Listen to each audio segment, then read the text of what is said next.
What's going on, YouTube? Thank you for tuning in to another episode of Welcome to Texas Podcast. Thank you for all the day ones, all the new subscribers, likes, comments, feedback. Thank you so much. It's greatly appreciated. How's everybody out there doing this Saturday or afternoon? Uh, it's real hot out here today.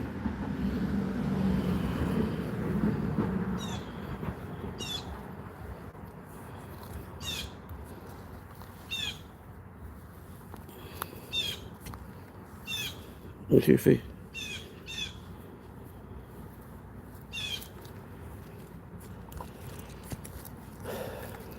Yeah, I was trying to get this car out stuck, man. I'm stuck in this dilemma right here, man. This is where I'm at so far. Uh,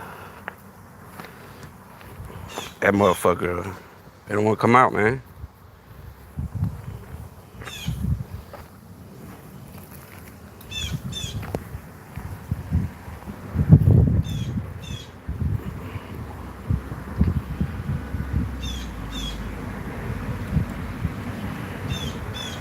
What's going on, everybody? How's everybody out there doing, man?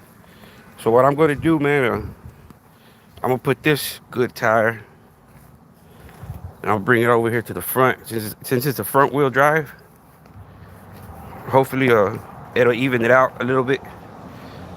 I'm going to jack it up, put that other good wheel on this front one, put this one on the back. I'm going to fix this jack, man. I haven't used this jack in a long time, man, so it has, I guess, I need to go try to bleed it out. That way I can, I'm going to try to bleed it out, man, and put some hydraulic oil up in it to see if it'll go up, because it ain't going up, man. You know what I mean? I try to pump that mug up, and it ain't going up. So probably low on fluid. Once I do that, man, once I put this tire on it, this is what I think. This is what I'm thinking about doing, man. Right now, I'm just trial and error. I'm gonna lift it up, and I'm gonna all this since it made a crater in it. I'm gonna try to cover up, fill in that crater, level it out again, and try to get it up out of it, man. Once I level the ground and fill up the craters, I'm gonna put some plywood and shit. Hopefully, I can pull that motherfucker out. If not, I mean, I'm gonna try something like this.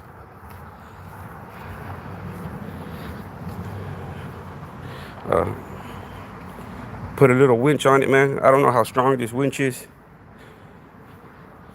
Let me see. It's about 2,800 pounds. So I'm gonna try to do that real quick, man. See. Let me switch my shoes real quick, man.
I don't I don't know what I'm gonna have to do, man, but to be able to take this car out, it's gonna be a man. That crater, look how deep that crater is.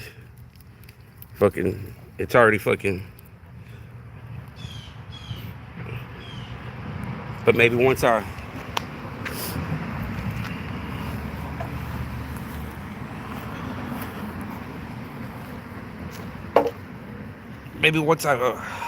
put this safe size tire on it.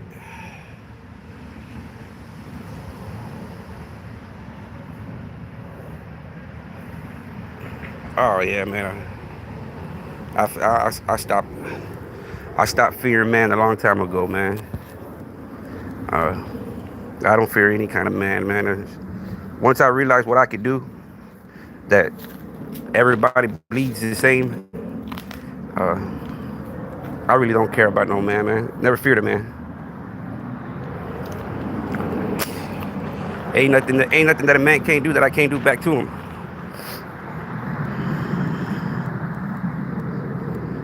So I don't worry about who's behind me, in front of me, or side of me. See, now this mug right here. Nah, hell no. This motherfucker's... Hell no, bro. Look at this shit.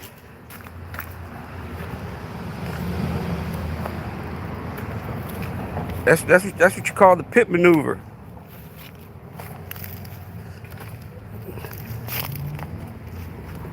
Oh no, y'all don't forget about it, man. I was driving this car, right? According to Dante, I was driving this car, man, and my son took the charges for me, man.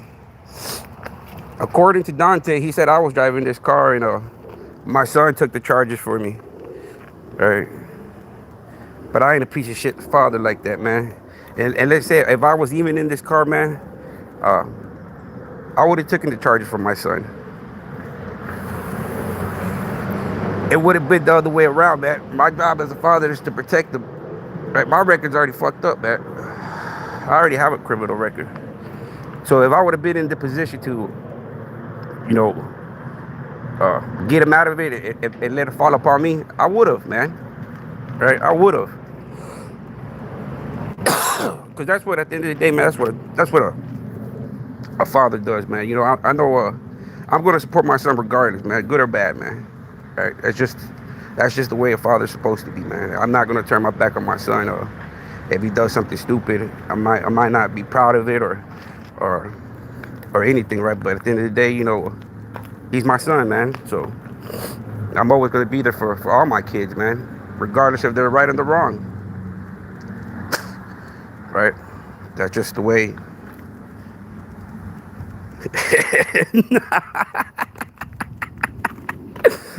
Hey, this is the burner, man. You know, once I hit up the fit, this is going to Lake Michigan. They're gonna have to go find this out of Lake Michigan. They're gonna have to go pull it out of Lake Michigan.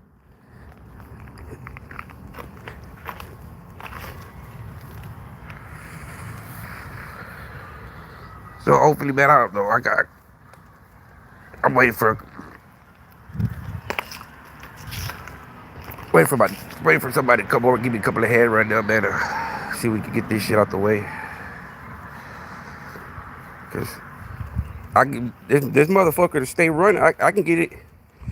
I can get it to start running, and it'll run without a battery, man. The alternator's still good. I tripped out yesterday, man. I put the battery pack on it and I took it off, and that motherfucker just kept on running. The alternator, everything's pretty good, man. Shit. But first, let me see if I can get this little jack going, man. Nah, man, I don't.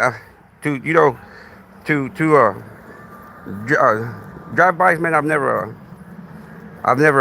done those type of things, man. Those to me are, in a way, it's cowardly, man. To me, drive-bys are, and even walk-bys, man. Right. I've done.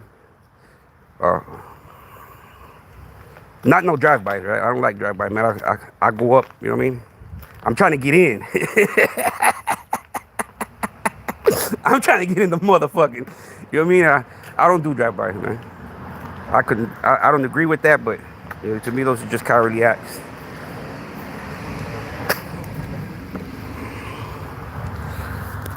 I've been, it sucks, man. I've been involved in drive-bys. I've been in homes where the shit gets shot up. I've been in a lot of drive-bys, man. But you say I was the victim of it.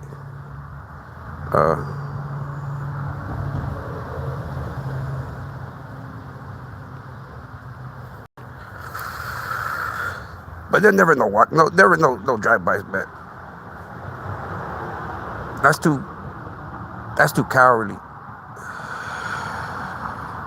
And most of the time, man, what if you don't hit your target, man? And you hit an innocent bystander. Like, no, that's not the point of the game, man. I've never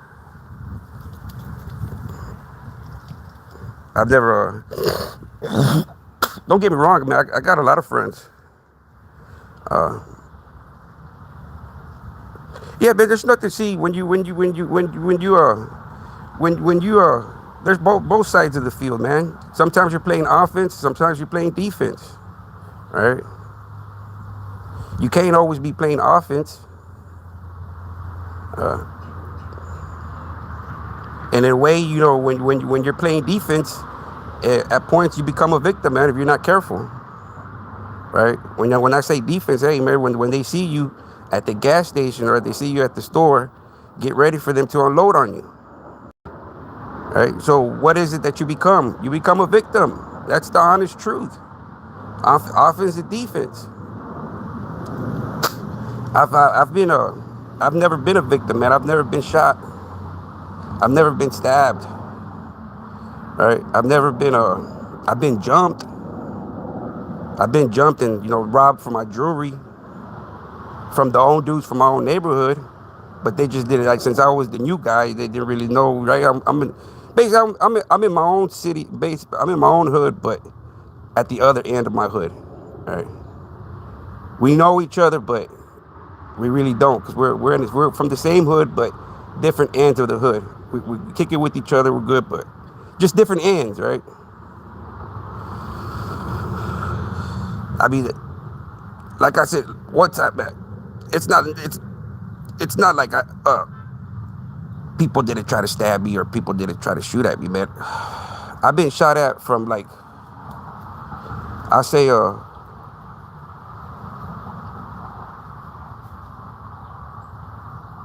maybe like 20 feet, man. I've been shot at by somebody maybe like 20 from the distance from the street to the sidewalk. So if you're walking, if somebody's driving by and it's a 4-lane median, because it's 2 cars going both ways. So if they're pulling up to you and they're on the second lane and you're on the curb, you're on the sidewalk, and they drive up to you and they unload, I've been shot at close range, man. I've been shot at from a distance, and thank God I've never got hit, man. Like one time, my first baby mama, man, and the bitch is crazy, bro, right? She was crazy. She was pregnant with my first son, right? And I had chicks, right? When you're doing good and, bitches come around, man, right? And I guess this one time I was taking a shower, and the stupid bitch picked up my phone, man, right? And she was arguing with my baby mama. But I didn't know none of this shit, right? I didn't know that this bitch had been arguing with my baby mama, so my baby mama was on the hunt. You know what I mean? I didn't know this shit. But my baby mama knew all my spots. My baby mama knew where I would go post up at, or, she knew where to find me at. She knew if I wasn't at the store, I was either at this apartment or at this apartment. She knew my spots where I would set up shop, right? So she tracked me down. I felt something hit me, man. I felt like somebody hit me in my back, like somebody punched me. I felt like somebody punched me, right? And then I hear the girl that's with me she starts screaming and hollering and crying, right? I'm like, what the fuck, right? But we're like in the dark, man, because I'm posted up where there's not, only dolphins that I wouldn't be in the light. Dolphins knew where I would be at, and they would come in the dark, and they knew where I would be at. And so would my baby mama. So man, so when she tried to stick me first.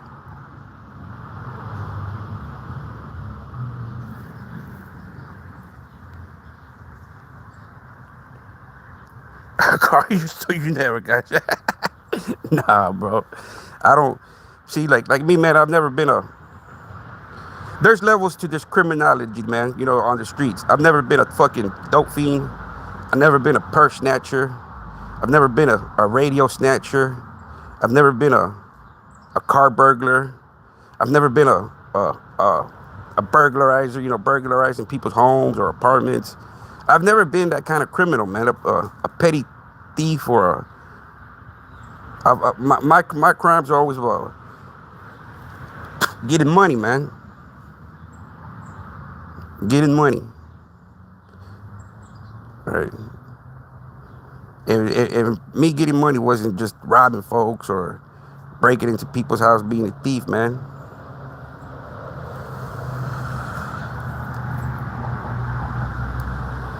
Right. All the people that shot at me was for over territory. Territory beef, right? Fighting over the same spots. That was mostly my beefs that I had with people. And most of the time it was the dudes that I grew up with in the neighborhood.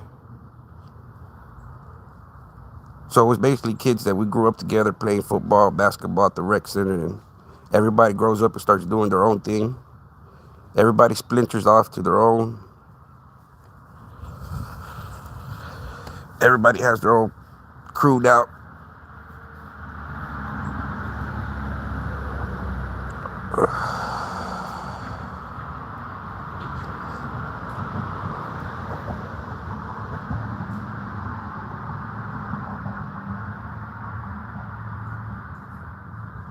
Oh yeah, man. I sure was, Alfredo. I sure was, man. That's why I don't need people to make me worse or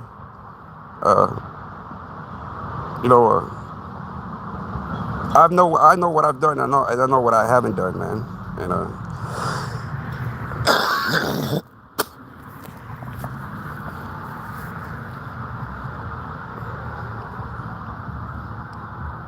That's how it was. I don't know how old you are, Alfredo Senior, but growing up in the 80s and the 90s,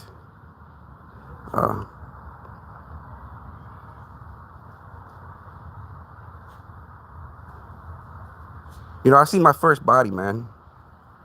I see my first body like in 80, 87, 88.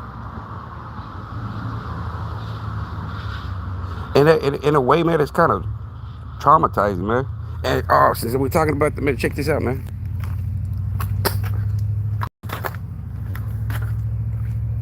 About 3 years ago, man, I woke up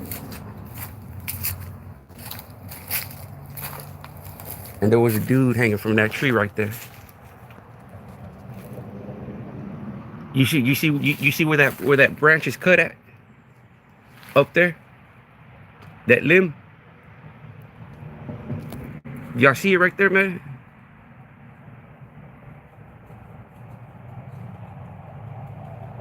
It shit tripped me out, bro. I bullshit you not, man. It was like a Sunday afternoon, Sunday morning, man. Like around 5 or 6. I start hearing all this commotion, man. I start hearing all this commotion, man. I start hearing traffic voices in my backyard, like almost like, man, who's in my fucking backyard? You know what I mean? So I go back there, man. I made the mistake, man. I made the mistake of coming back here, and I looked, Man, this dude was purple. He was purple, man. He was fucking he was purple, man. He was just fucking hanging there, man. And I'm like, man, I'm like, I'm kind of speechless, man. I'm like, man, what would cause this dude to do that? What would cause that dude to do some shit like that, man? Right? Cause believe the night before, man, it was like a gathering. They must have had some kind of gathering, cause man, they had music blasting. They were partying and they were having a good old time. And that's why I was kind of confused, man. So when I woke up, I probably thought, oh man, people were probably drinking so much they probably got into a fight, some kind of domestic violence, domestic disturbance, right? Because that most of the time, that's what happens. People get to go to these family gatherings. There's alcohol, and they start getting into it, man. So that's what I figured, right? But then I started seeing the the crime scene. I'm like, man, what the fuck is a crime scene doing? So that's what made me come look more, and I'm like, man, I should have. It's kind of it's not dramatizing, man, but it's like, fuck, it just makes you think of, what was going through this person's head, man, at the moment. Like, I don't know, man. I've been there in those states of mind, right? But I've never been able to, go through it. Like, I don't know, man. It's a sad situation, man. Uh, especially when you put alcohol into the situation, man, and I got scars on my body, man. All right, I got scars on my body, on my arms for being, for two things: having alcohol in me and being emotional, right? But at the same time, I was, man, like 14, 15, 16, emotional person. Um, first relationship with my baby mama. So first breakup, so felt like it was the worst and it was the end of the world. But it seems like that, man. Especially when at the moment I was young and I really didn't know, right? But it felt good at the moment. You know what I mean? The relief of physical pain, uh, compared to emotional pain. I mean, you could get some kind of relief from physical pain, man. It heals up, man, and it feels good. But the emotional, it just stays with you, man. There's no way of ever forgetting about it, man. Or kind of sucks.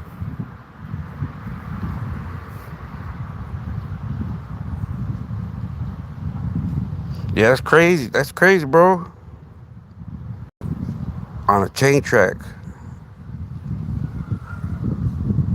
Damn. So that means that fucking that wheel was going so fast that it cut him and it burnt him at the same time. So it cauterized it, like that's weird, man. How science and the world is, man. Because you would think that him getting ran over, it'll be the end of it, But not in reality, he just got cut in half, and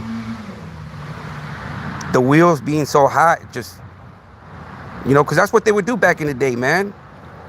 Back in the army before medical, man, they'd cut that motherfucking limb off, and they would burn it, cauterize it, right? So basically, that's what I would think that train wheel would be doing. It coming so hot, being on that rail, just so friction, just probably so hot, man, that when they ran them over, it just sliced them like a hot knife. It's weird, man. It's weird, man. I don't like thinking too much, man, because then you start going into this rabbit hole, man, and you start thinking about it's like back in the day, man. Like in the 90s, they had that movie. They had that movie called Faces of Death. And back then, everybody thought that shit was so taboo, man. Oh, you're watching Faces of Death, right? And at the times, man, you start thinking about it back then. Yeah. But now you got so many fucking websites, man. There's I can't name the website, man. There's this website that got that shows, man, some gruesome shit, man. Like people upload it, man. And I don't even know how that website even is still to be found, like on the regular web, man. You can find it. You go in there and people upload, like, I guess they're supposed to be considered accidents, but there's people actually getting like tortured and shit on some of those videos, man. And it's you can actually go right now, and it's that website's still there. It's not like it's like hidden or no. It's just today's society is more openly and accepted of that type of shit, man. People want to be looking at that type of shit. Not me, man. I mean, it's like when you've seen enough violence, man, you don't really want to partake in violence, man. It's like when you've seen the outcome of it and you can see what it can cause and the effects of it, you really don't. When you really know the truth, man, what the effects it pays and caused, and you really look at it, man, it's like it's not worth going there. Well, at least for me now, not no more, man. All right. It is, man. The internet is crazy, man. That's why I don't have no social medias, man. I don't have no Facebook. I don't have no Instagram. I don't have no TikTok. I don't have no other than this YouTube. And to begin with, this YouTube wasn't even my channel. It was my second wife that it was her phone, right? And it was her YouTube that, and I guess you could say I took over it, right? But it's not like I have any of these fucking accounts personally. They're mine.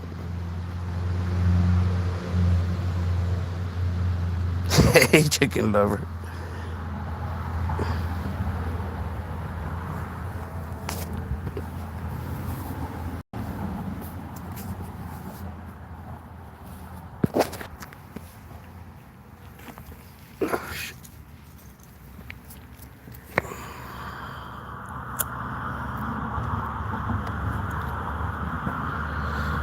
So I can understand, man, why social media is fake, man.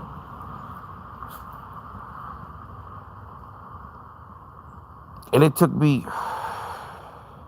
to get back surgery, man. Right when I started doing YouTube videos about 4 years ago, man, I just had back surgery, man. And so I was home recovering, didn't have nothing to do other than watch YouTube videos. So I said, hey, fuck it, man. Let me give it a shot. Let me give a few stories. Let me give a few perspectives on my point. At the time, I was recovering from back surgery. Hopefully thought I was going to get better and be able to go back to work. Right? But I didn't even need the back surgery, man. Right? It's just a medical condition that I have that I left untreated and undiagnosed for so long that I let it go too far. The damage unreversible, right? It is what it is.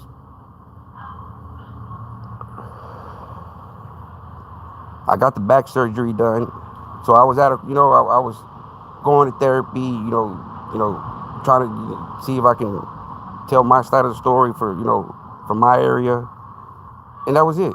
I wasn't thinking about becoming the next content creator and everything, so I stopped doing videos for a while, man. And I just started just watching YouTube once again. All right, and then once I came across the Mark Moore saga, I got pulled into it, right? Like, man, this guy's lying, woo woo woo woo woo. And I felt that he was lying, man. So instead of, when you feel somebody's doing it, you confront them and you take it to them, man. You don't, and that's what I did, man. I found hips that said something totally different about what Mark was doing, and that's how I got involved, man. Not that I was looking to become the next content creator, nah, man. I just had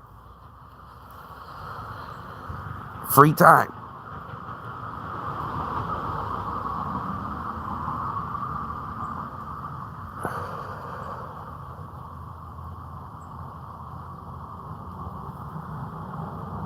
To me, man, having this medical condition, man, is like a curse and a blessing, man. Right? That's the way I see it, man. The curse is that, hey, I'm not gonna live as, you know, as I'm not gonna age well like everybody else, right?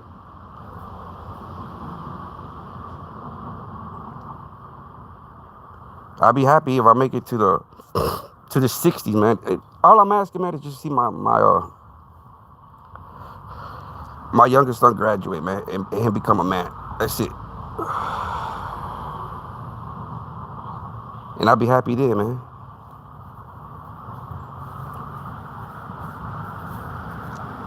Cause the way I see it, man, God gave me another opportunity to be a father, man.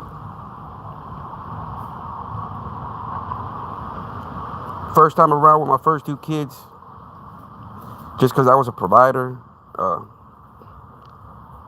maybe I wasn't the perfect father, man. Because, you know, I still had 1 foot in, 1 foot out, right, with my first kids.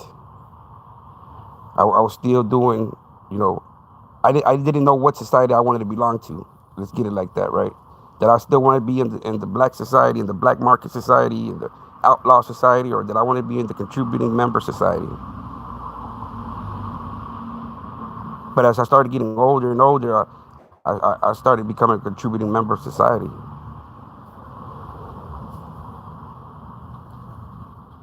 So now with my second son that's 7 years old, all he knows is a contributing member of society, right? Me going up to his games, me taking him to his sporting events. He's played t-ball, soccer, football, and now he's playing baseball. Right? He's only 7, man. So I started him in sporting events early, at 3, 4 years old, to see what he would like. He likes baseball so far. He didn't like football. He didn't like soccer. But I didn't get to experience that stuff with my first two kids.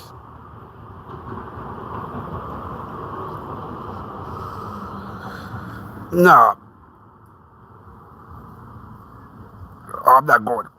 There's no business for me to go to Michigan or any of those areas. Right? I filed my case in Dallas County, and he can reply through Zoom. I think as long as he files the proper paperwork, you know, he could do it over Zoom. But that's a legal matter, man. That's gonna show people that you can't just be saying stupid shit about people, man, and not face any kind of consequences, right? He's not gonna go to jail. He's not facing any kind of prison time or jail time or any of that for anything that matters. You know what I mean? It's just it's going to be a verdict judgment of what everything he said. 99.9% of everything he said was wrong. All right. What he needs to start doing is start reaching out to my baby mama. All right. He needs to get more sources to be able to justify his malice behavior.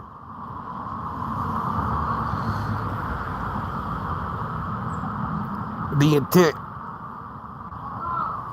That's what he's gonna have to do, man. All right. Because if I have a source telling me, and it's a reliable source, I'm not letting go of that source, man.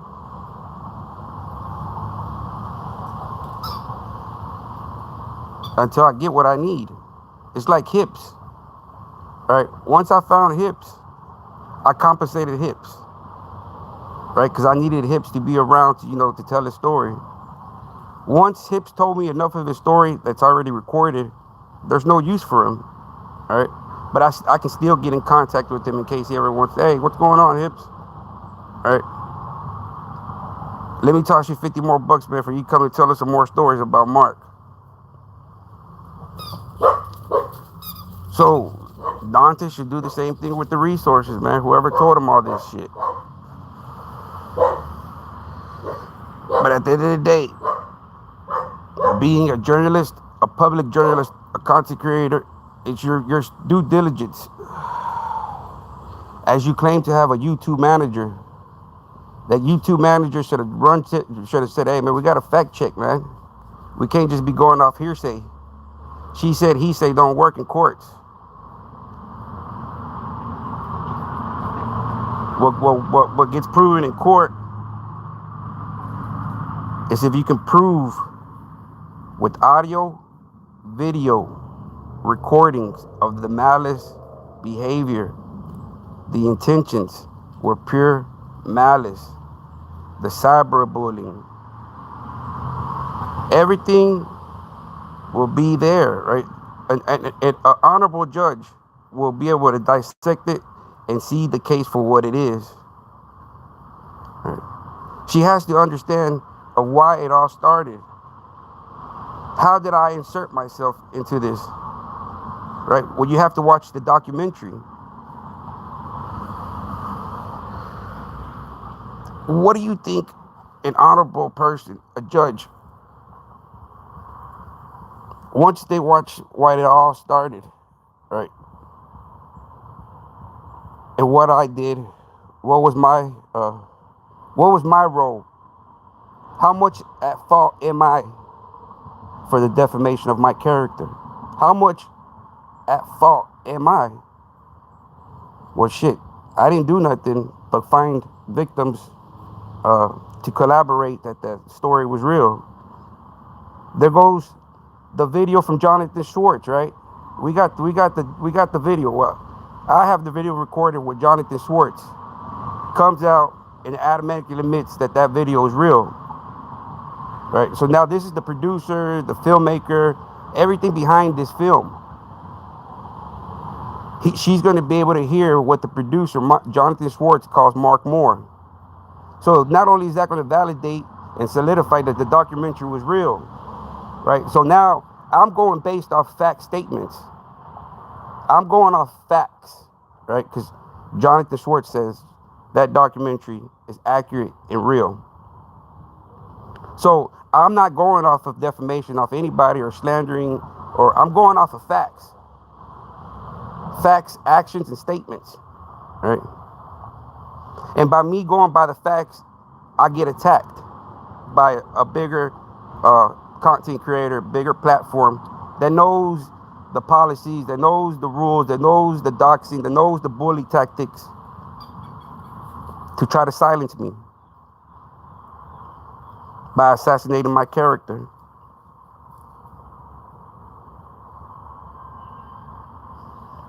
The 7-hour lives, the 10-hour lives is sufficient to plead my case, to show the pure malice, the intent. Of all that I was doing was trying to be a voice for the victims. Since Mark Moore was on YouTube denying everything, saying that everything that he was on here, because the documentary was fake, it was not real.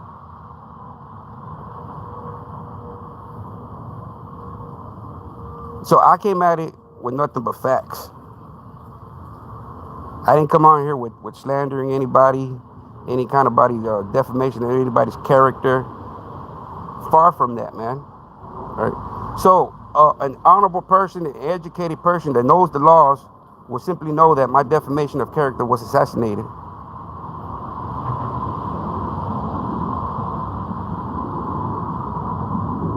Over trying to normalize the deviancy of this one guy, right? Because all my videos were about Mark Moore.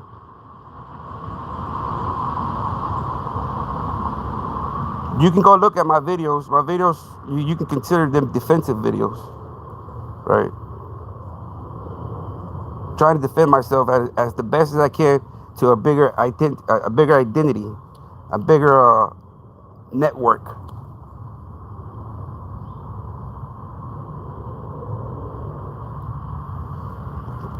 So there's no need for me to go anywhere, man. Right? There's no need for me to go to Akron, Flint, Alabama. There ain't no need because everything is recorded.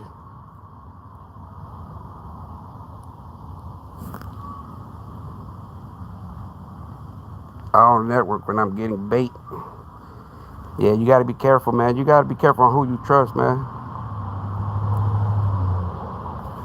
You got to be cautious. See, but you know, man, I would have been dead a long time ago, man. When I was on the streets,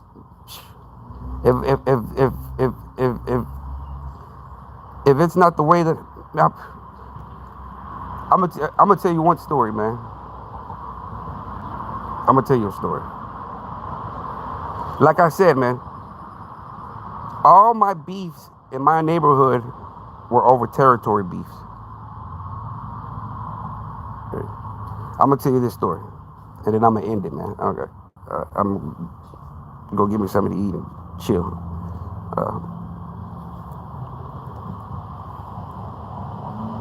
All my beefs have been about the territory, mostly that fucking C-store. That C-store. I've gotten shootouts over that C-store, over who can be outside the store, who couldn't. Right? It was, now that I think about it, petty, man. Right? But it was more of a pride issue, man. Right? Back then, it was who was standing out the C-store ran the C-store. That means, hey, this is my little block right here. I got that on lock. Right? So it's more of a pride issue, man. To say, hey, I got the C-store on lock. But by having that, you were gonna get tested, and tested we did, right? It comes with it. So my beefs were always over territory, man. On this occasion, a paisa gets there, but he gets there with an elote stand, right? His front is, he's slanging everything else with a little bit of side with the elote, right? Corner of the cup, that's his playoff, right? That's his front. So it took me a minute to catch on, right? So I'm like, man, where's everybody? Where's everybody copping from? But he was across the street at the Texaco. He wasn't at the C-store. He was at the Texaco, across the street from it. Right? I see, but I didn't think too much of it until the dolphin started telling me, yeah, that dude's, he's over there doing his thing too. I'm like, oh, why didn't y'all motherfuckers tell me, right? But you start noticing, man, because the pockets start coming up light, right? Once the pockets start coming up light, man, then you start like, hey, man, what's going on? Where the fucking all the dolphins? And then that's where you start, you got to go out there and investigate, hey, what the fuck? What's going on? Because the pockets start coming up light, man. When you go check the permit and they only hand you a certain amount of money, and you're like, fuck, nobody came all night? You're telling me this is all you got after 12, 24-hour shift? Yeah, man, it was dead and slow. But then fuck, then you got to go out and investigate to see why it was fucking slow.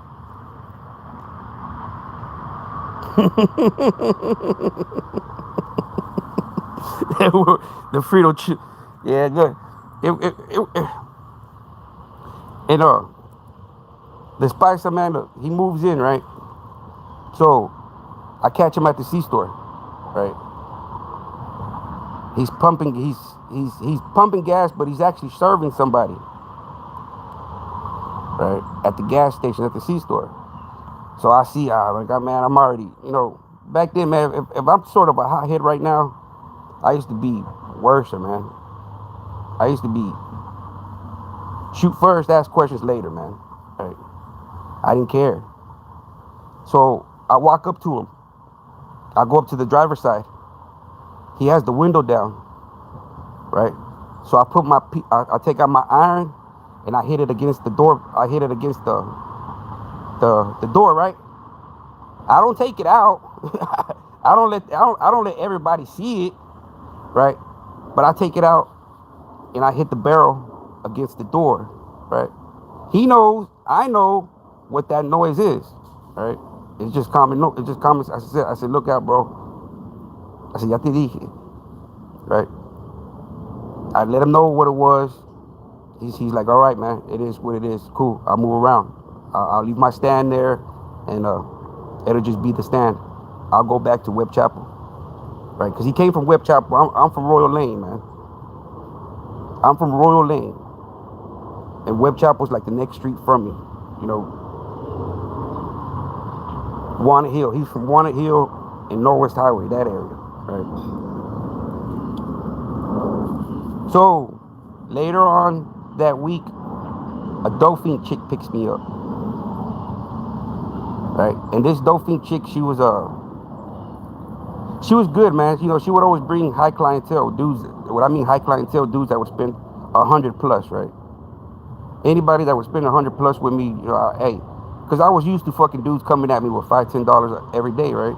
When you're at a trap house, you're happy when people come in with 50s and 100s, right? Because 9 out of 10 times, man, there's nothing but 5s and 10s and 20s, right? But at the end of the day, it piles up and it accumulates, right? So she's like, hey, I got a dude over here. He's at the mechanic shops, right? I'm like, what does he want? He's like, he wants 200, but he doesn't want to give me the money because I've burnt him so many times, right? And she was true, because she had the habit of burning people, right? So it made kind of sense, man. Right? So on the way up there, going into the mechanic shops, which is it's on Harry Hines, man. If anybody knows where Harry Hines, man, Harry Hines is the most common strip where all the prostitutes go at, man. Right? It's a world where now, you know, it's I don't know if it's still live or active, but it is to me. It's always going to be active, because you can go today at the end of the day and you'll see. You might not see it like it used to be, where it used to be like 20, 30 bitches. Now you might see 1 or 2 or 3. It's still out there, right? It might not as heavy, but it's still out there. So we get jammed over, man, right? But I sell hard, man, right? And I would make cookies. So my would be, you know, shaped of a form of a cookie. I would break it in half and I would serve out of my cookie, right? So my cookie, I would break it in half and I would stick it in between my cheeks, right? In between my cheeks. I wouldn't insert it. It was not going up in me, right? I don't know how dudes do that, right? I was just cheeking it, right? In between my cheeks. It wasn't going up in the brown hole. It was just getting cheeked, right? It wasn't, you know, I wasn't getting buffed in or in my orifice. No, man. It was just in between my cheeks, right? I was clenching my cheeks, right? So when I would get pulled over, the cops wouldn't search they would see all the money that I have, and they'd make me take my socks off and my shoes and check me, right? But I would always be clenching my cheeks. So they couldn't, you know what I mean? They wouldn't find it. I always did it like that. Man, I've taken work up into the county, and I flushed it as soon as I got there, right? As soon as I got to the county, I flushed it, all right? That's different occasions, man. But so we get pulled over. This chick got warrants, man, right? Because she got warrants. They take her. I'm the passenger, so I don't have warrants. They let me go. Right? They let me go. My phone's about to die. It's about maybe 1 o'clock in the morning. Right? There's not really nothing open. Yeah, there's a couple of mechanic shops open up that are partying and chilling in there, but nobody's open for business. Right? So the first one that I go to that I'm at, that I see dudes partying, I'm like, man, fuck it. I'll toss these dudes $10 just to let me charge my phone up so I can call me a cab. Right? Back then, I would use cabs. It was cabs. You know, there wasn't Uber or Lyft or any of that shit. It was cabs. You call a cab up and come pick you up. right? But I had a cab that I would pay him with hard, and he would come scoop me up and drop me off where I wanted, and I'd give him a 20 or 30 piece of rock.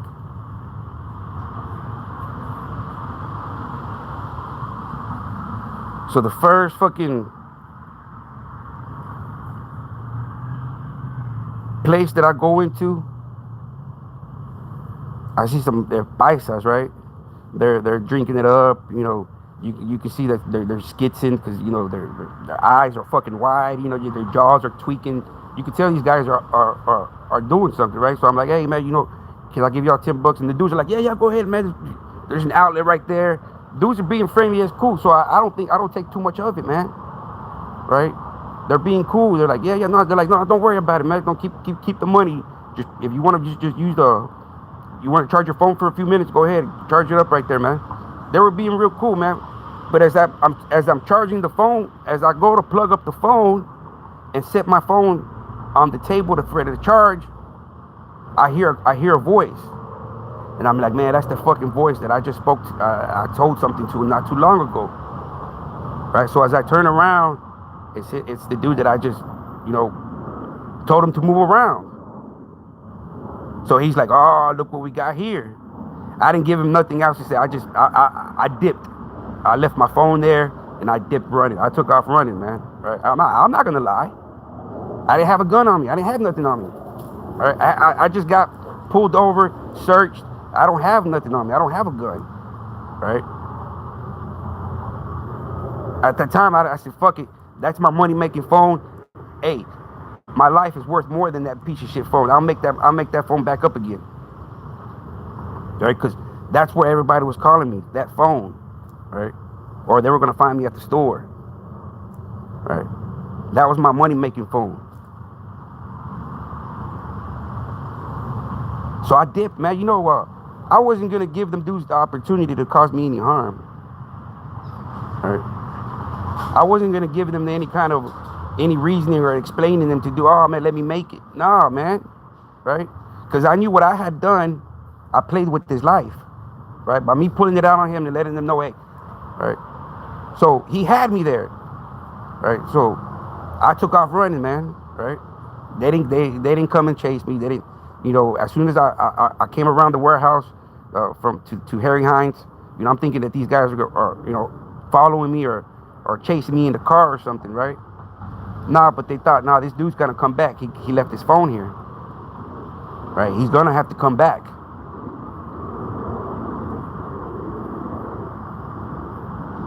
I did go back, right? But after I walked all the way to the fucking to the C-store, and where I had my car parked at.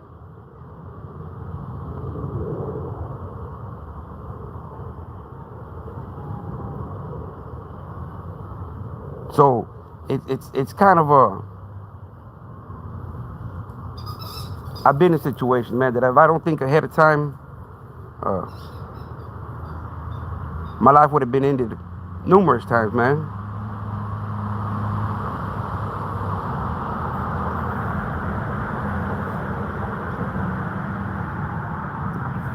Oh man.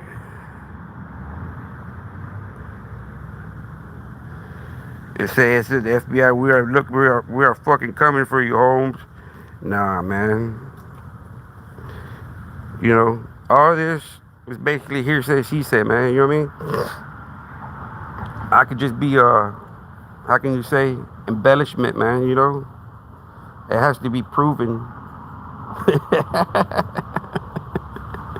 It's make believe, like everybody else on social media. It's all stories, man. It's all for entertainment purposes, man. It's all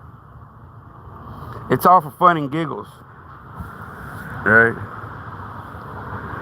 This is what the other guy. Let me see. He says, "Yellow Rose to Texas."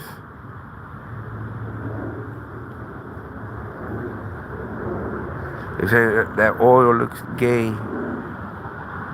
because you touched it. I don't know you are. Oh man, I'm happy every now and then, but not really, man. I'm not really happy today. If that's the definition of what you're saying. Because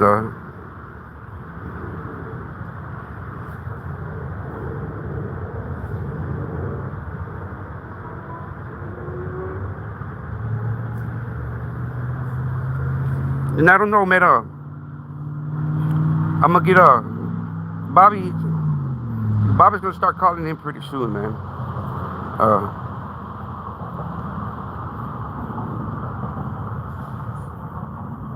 I just don't. I don't know how I'm gonna do how I want to do this, man.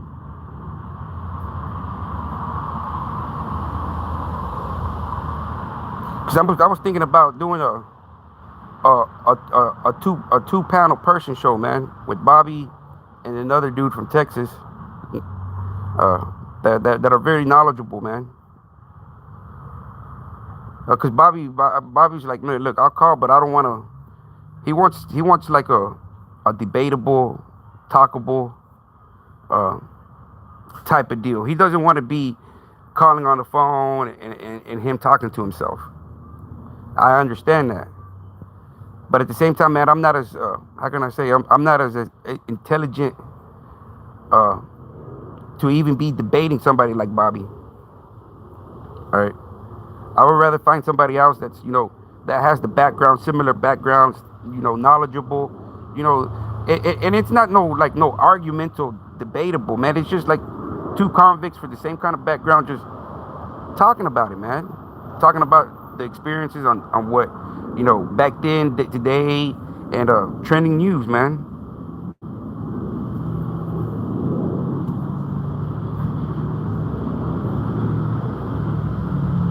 Cause Bobby's ready, man. I'm the one that's just been putting everything on hold, man. Right?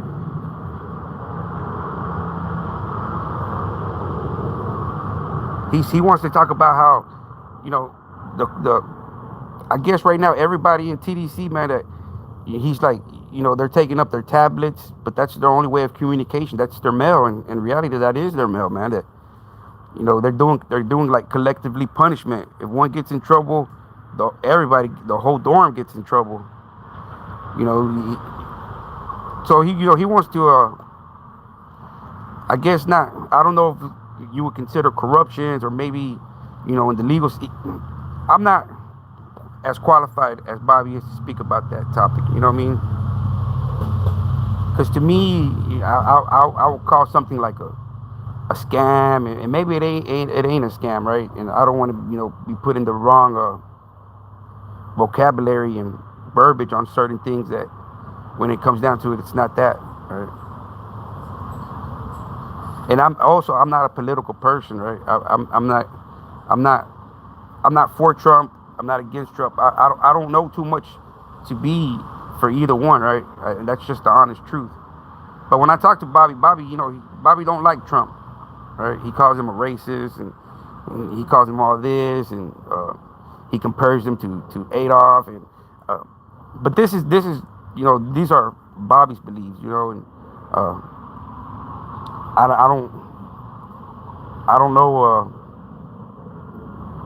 how to debate with politics, man, or even debating anything other than what I know, which is not too much, man. I don't know too much, and I don't claim to know everything. I mean, the only thing I know is what I've experienced and done firsthand, or things that I've read. I'm not gonna claim to know everything. I'm not no Billy Badass. I'm gonna try to find. I'm gonna go and I'm gonna go see if I can find my criminal, not my reports from prison, man. I don't even think any fights are documented. I never got in trouble for fighting.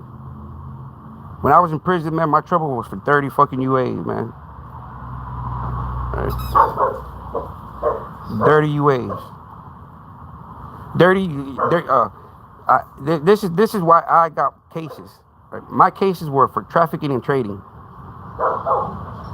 Trafficking and trading, dirty UAs, out of place, refusing to work,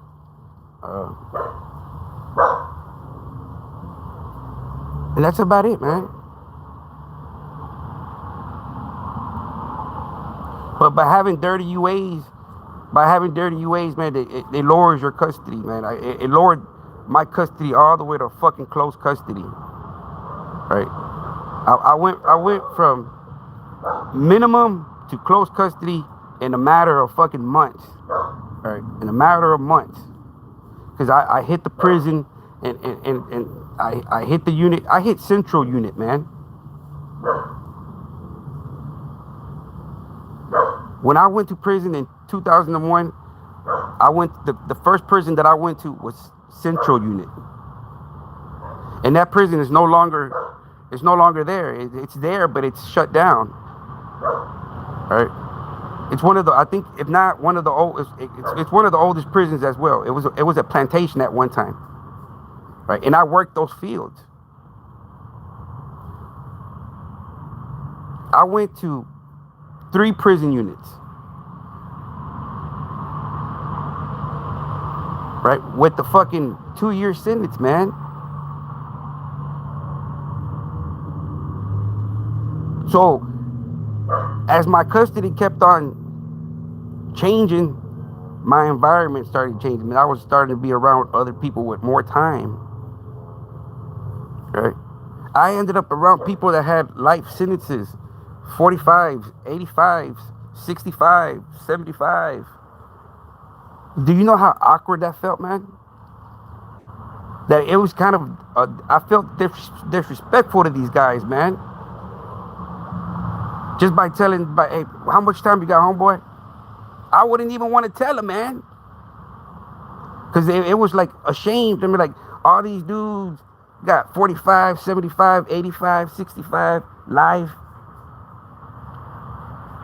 And here I am with the fucking, a date, right? It's like I'm wasting the system's time. But that just tells me, if I had more fucking time, that's why if I would have went in with like a 10, 20-year sentence, man, prison would have been my life. I would have joined one of the prison families. I would have gone through the steps of that, right? That would have became my life, right? Because in the little short time that I was there, with the fucking like a year, you can say I traveled the prison. I traveled to 3 prisons in less than a year. Right? My custody kept on going for simple shit. I wasn't getting into no fights. All my cases were for trafficking and trading and dirty UAs. So that tells you what type of prisoner I was. I was in there getting money. All my write-ups were for trafficking and trading.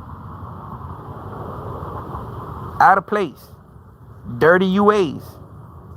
I was smoking real. I wasn't smoking that K2 bullshit. I wasn't smoking that K2 bullshit. I was smoking the real deal. The real McCoy. So that tells me that in a very short sentence, if I gravitated to that, that tells me that I would have done the same thing, but just on a deeper, right? But I was just a visitor, man. I was just passing by.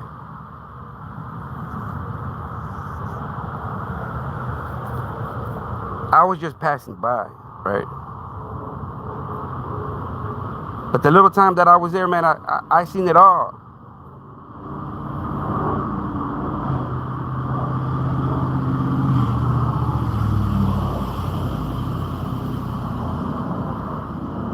So it's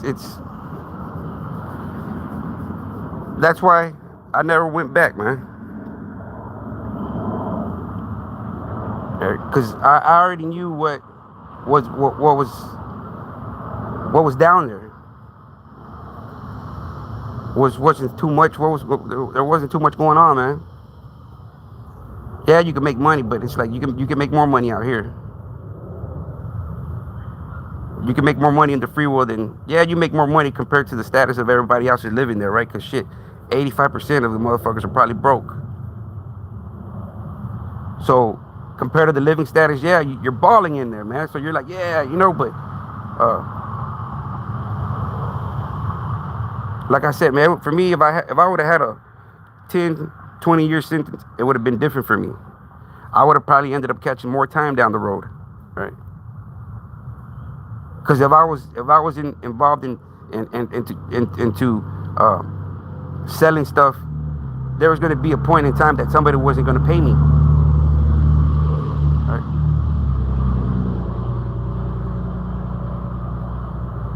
So what happens out here?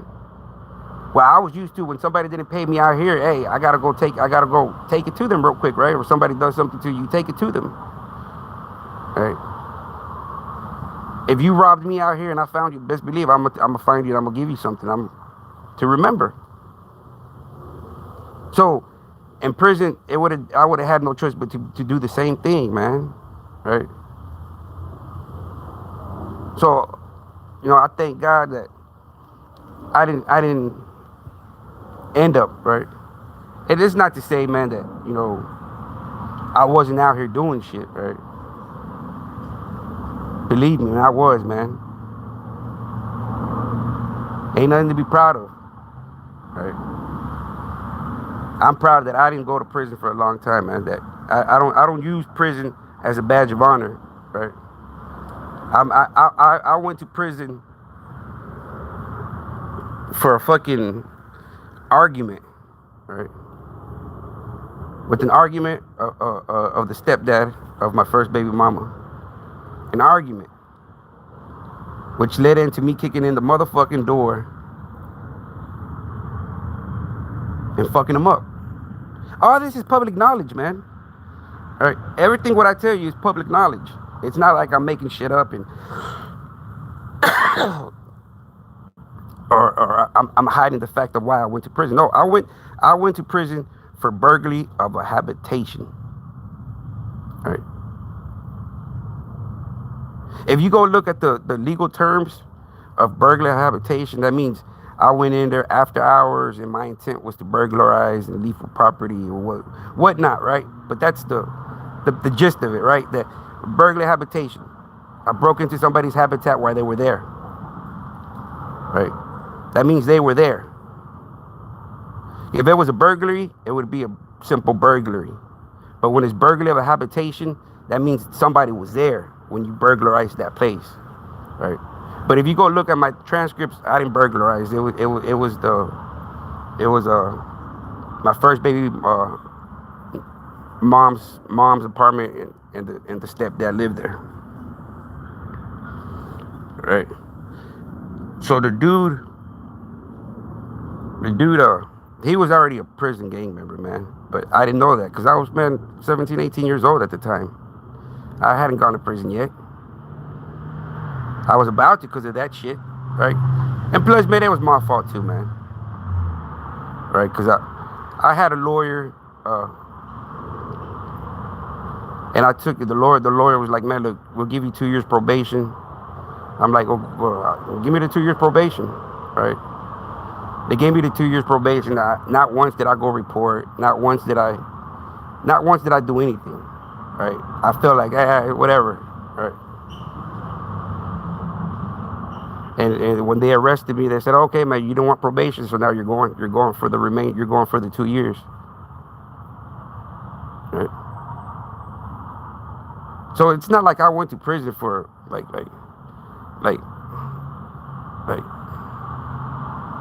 for the stuff that I was really doing. So I thank God every day, man. I thank God every fucking day that I was able to leave that lifestyle away, man. And still walk away from it, man. Right? I didn't walk away with it with physical scars, right? Because I've never been shot. I've never been stabbed. I walked away with the emotional scars, man. emotional scars, my mental health. You know, when you're in a game, you're always thinking somebody's trying to fuck you over, man. So you're always, you kind of give yourself kind of, you know, schizophrenia, man. You give yourself this paranoid, right? Because your mind's always thinking this shit, man. You're on survival point. You're on survival instinct, and you're always thinking this way, man. Be like, damn, is that guy a cop? You know, it's tripped out, man. You know, I've on one occasion, man. On one occasion, on one of my apartments, right? I had apartments, and I knew it was hot. But being greedy, right? I had a stash up in there that I didn't want to leave. I didn't want to leave it there. I said, nah, I'm gonna try to get rid of it. Fuck it, right? Whoever comes, you know, they're getting bigger chunks just to get rid of it, right? And sure enough, a dolphin pulls up on the bike, right? And I'm looking out the window. Constantly, just paranoid, man. You right? He comes. Let me get a 50. So I break him off. Boom. Here you go. He goes, all this for 50. I said, yeah, here, take it. Get the fuck out. All right.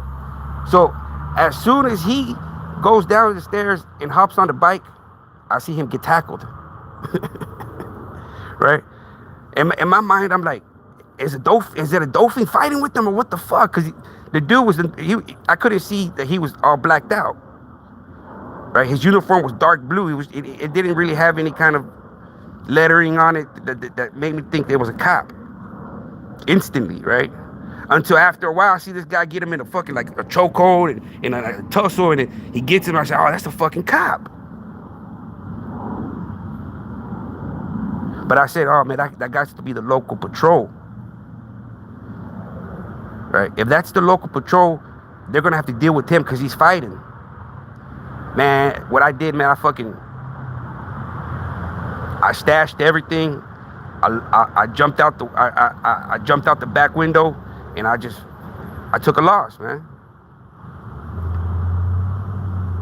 And sure enough, that same night, I'm across the street at the C-store, and I see a trail of cops. 2-3 o'clock in the morning, I see a trail of cops going into the apartment complex. And sure enough, after they leave, we go over there, we walk around, and you can see the door kicked in. You can see where they were in there. It's been many times, man. But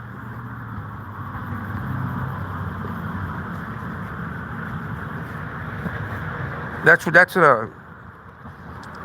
I don't understand, man. You know, I don't paint myself as the perfect picture. That was 25 years ago, man. Right when I was in my prime,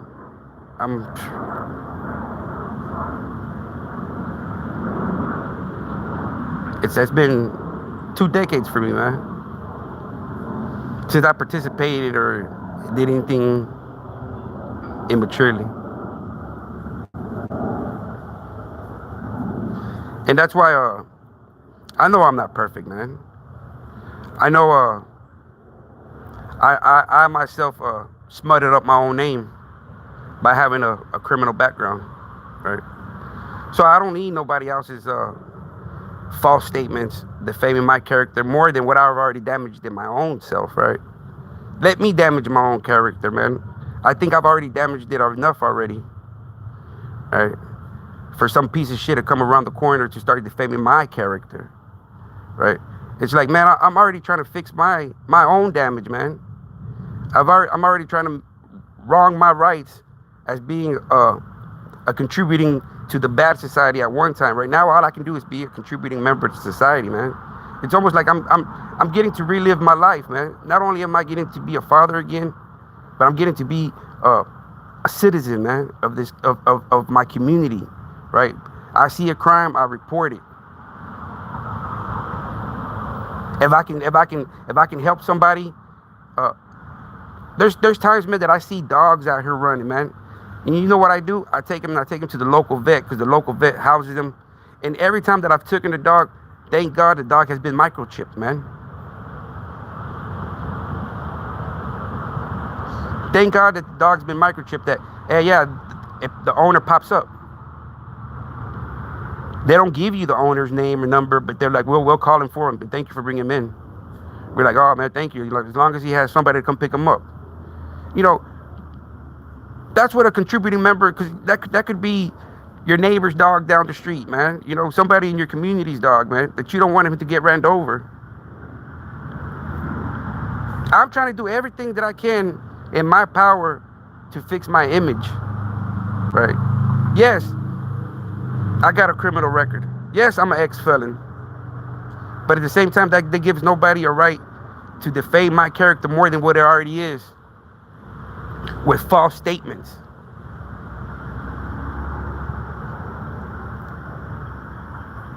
You know, I've been trying to correct my wrongs, man, by being a contributing member of society. What is that? Going to work, paying your taxes, obeying the laws, not breaking the laws. All right? What a regular contributing member of society does, man. If you see a crime, try to intervene, try to, de-escalate it. If you see it, depending, don't be a Captain Save-A-Ho either. And you see a guy with the weapon and you try to insert yourself. Nah, man. But if you can, say, man, separate yourself, or try to be a voice of reasoning. Maybe you can save somebody's life, and maybe you can save somebody's freedom. I know I'm not the only one that feels this way, man. There's a lot of dudes that, we've done a lot of dirt. We are our own worst enemy as defaming our own character, right? Because it's our actions and statements that gave us our criminal record. Right? I got a criminal record because of my actions and statements of what I did, right? And I got to hold myself accountable for that, right? So the only thing I can't do, I can't go back to the future and not try to make those mistakes, right? The only thing I can do is, try to write, man, and there's other ways. So when you got people like, man, look, I'm trying to, I'm trying to be I wasn't really in my first kid's life, like, as a father should, right? As a going to events, putting them in sports. I was too busy being a provider, right? Going to work, because I had kids to take care of, right? I had growing kids. They need clothes, they need shoes, they want PlayStation, they want games, they want the amenities of being a kid. So my responsibility was work, so I can get promotions, raises, to be able to provide for them. Maybe I lost track, right? Maybe I should have been more of what I am with my kid now. More supportive, more involved in his life, not just being a provider, right? I thought just being a provider financially was, I did my job as a father. But in reality, I think I did more harm, man, by not being there for my first kids as a motivator, supporter, encourager. That now I see the mistakes that I did, right? Because I'm doing it with my second one, that I get a chance, my third one, right? And only a man can admit his wrong and be like, damn, what I'm doing with him, I didn't do it with them.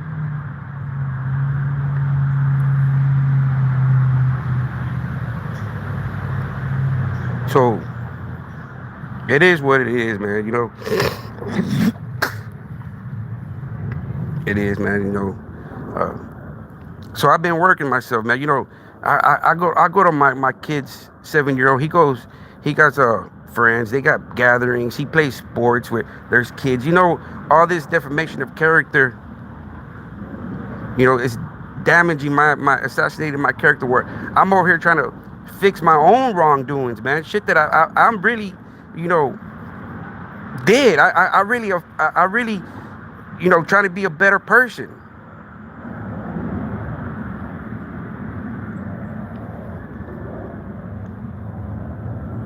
That's all I did. When I got on this YouTube, on this Mark Moore shit, it wasn't to go to hurt anybody, man. It was just to get to the bottom of the truth. Just that was my whole thing. I found Hips, I found this other Brad, and I found for the truth. I wasn't lying on anybody, man. I wasn't lying on that piece of shit Dante. None of my videos were about him from the beginning. None of them. Until he started assassinating my character, the defamation of character.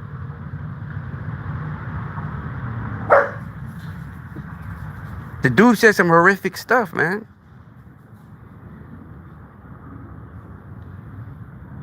Over what? Over what? He can't say that I offended him or that I was talking bad about him. No, you defamed my character and wanted to silence me because you wanted to make money off of Mark. Not because you care about Mark Moore. It's about the financial gain. That you went and slandered my name, assassinated my character with the most horrific accusations, scenarios, scenes. And nowhere that whatever you said, there's no transcript, there's no there's nothing. So for you to come to that conclusion and publish it on Third Media, I don't understand why you would do it. Other than thinking that I'm not going to go through the motions.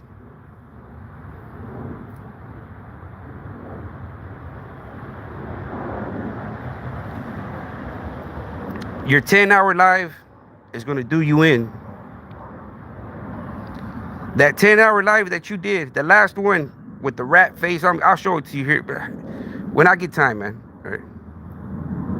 That 10-hour live that you did is going to kill you. You did it on your channel. Pumping your chest. Ah! For 10 hours. That 10-hour live is it's going to be the last video. Right? To prove all the intention and the malice from you apologizing, from you going back again to it, you apologizing, you going back to it again. So it's not like you did not know what you were doing. Oh, Your Honor, I didn't know. Well, why did you apologize? Then you picked it up again. Why did you apologize again? And then you apologized like 3-4 times, man. So that tells an honorable judge that you knew what you were doing. You knew what you were doing. That 10-hour live is going to do you. Y'all have a good one, man.